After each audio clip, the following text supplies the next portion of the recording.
much. Yeah. May 24th in 2010, I did make it to the summit of Mount Everest in honor of my girlfriend, Meg. So take that, JP Morgan guy. That's right. And for me, that summit was the completion of what's known as the Adventure Grand Slam, which is climbing the 7 summits.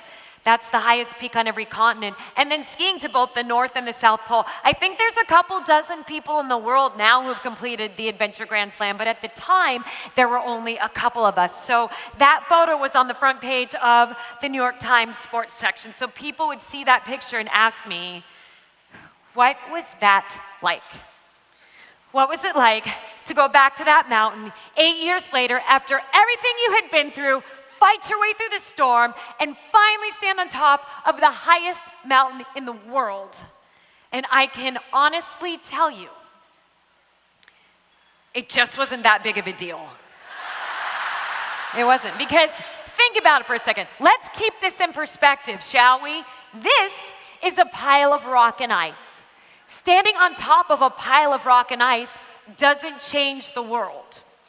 You know what does change the world? Lots of other stuff. Technology, innovation, advances in healthcare and wellness. Give yourselves a hand right now. You're the ones that deserve the standing ovation. You deserve the standing ovation, you do. Because what you are doing every day when you are climbing the mountains that you are climbing is having incredible impact. You really are changing the world. And I am so honored to be standing up here on this stage in front of all of you incredible people. You guys keep climbing and keep doing what you're doing. Do not ever back down, because you're having impact. Yeah. And here's one of the biggest things I think also that can change the world. How about just sharing a few kind words of encouragement to somebody who's having a tough time? Let me tell you, being there to cheer on somebody who's struggling can completely change the outcome of a situation. I would argue could completely change somebody's life. I mean, all these things I've mentioned and many other things as well are things that really do have a lot of impact. Now, while standing up there didn't feel like this big life-changing moment for me, I'll tell you what was important about it, and it is, of course, the lessons you learn along the way when you're fighting like hell to get up there. And what you're gonna do with that information to be better going forward. The only reason I made it up that day when most people turned back is because I had that failure under my belt from 2002. Because of that previous failure, I knew a heck of a lot more about my pain threshold, about my risk tolerance. I knew what it felt like to get the living snot kicked out of me high up on that summit ridge in a storm. And I wasn't afraid of that the second time around. And I think in general, we're not always really a very failure-tolerant society, which is really too bad, because it's that lack of failure tolerance that stifles progress and innovation and prevents people from taking risks. Anyone that knows just a little something about the history of Mount Everest will know the names Sir Edmund Hillary and Tenzing Norgay, right? First guys to ever summit the mountain in 1953. But guess what? Sir Edmund Hillary had 2 recon expeditions to Everest before he summited, and Tenzing Norgay had 6 failed attempts on the mountain before he summited with a successful summit on his 7th attempt. Can you imagine if he had given up after any of those initial 6 tries? But he didn't. He made it to the top and he made history.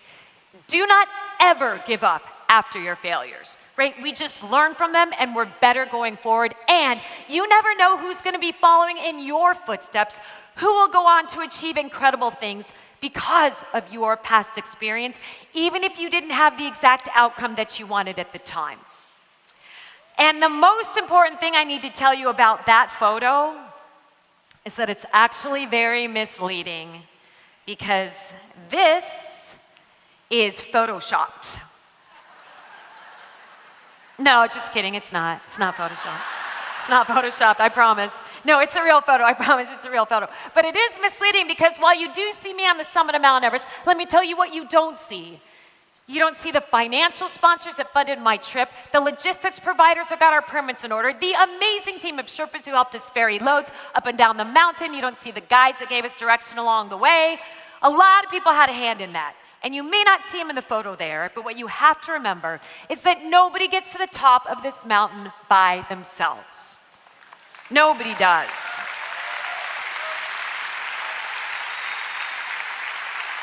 All right, I have one last slide for you all. It's this one here. If I had to sum up all the lessons I've learned on all the mountains I've ever been to, sum everything up into one slide, that would be it.